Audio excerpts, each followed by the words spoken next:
Police Officers Association says that the Los Diablos Motorcycle Club is a magnet for violence. In a post on social media, the group says it's time to close it down.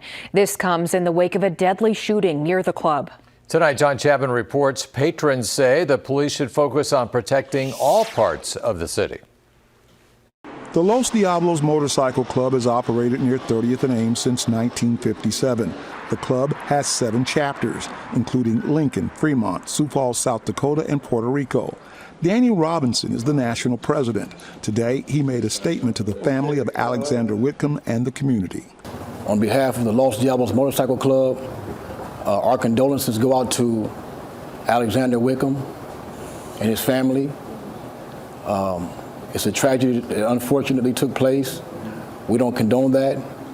And the Los Diablos Motorcycle Club is in full cooperation with law enforcement to resolve this issue.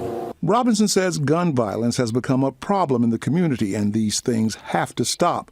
Tammy Tony was outside the club when the shooting happened in the early hours of Sunday morning. There was a lot of people out here, so you really couldn't see what was happening. All you really heard was gunshots. What did you think when you heard those gunshots? When I heard the gunshots, I just immediately thought, like, oh my God, again, you know, because this isn't the first time gunshots have been shot around here in this area during that time period. Tony says Los Diablos is not responsible for the shooting. Club members tell us the trouble started somewhere else and found its way to the club. Tony says no trespassing signs are posted, but it doesn't stop crowds from gathering outside. And she believes the police association is putting negative light on the wrong people. I think people need to stop trying to follow the street code, and if you see something, say something. That's the only way I see a change for the community, is if we hold these thugs and bums accountable for their actions, period.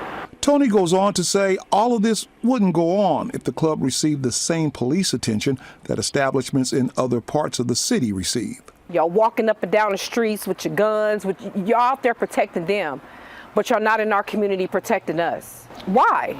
On your side in Omaha, I'm John Chapman, 6 News. The president of the club tells 6 News the victim came to the club for protection after the shooting. Tonight at 6:30, Arbella Caracta talks with OPD about how they believe a newly passed nuisance ordinance could help prevent future incidents.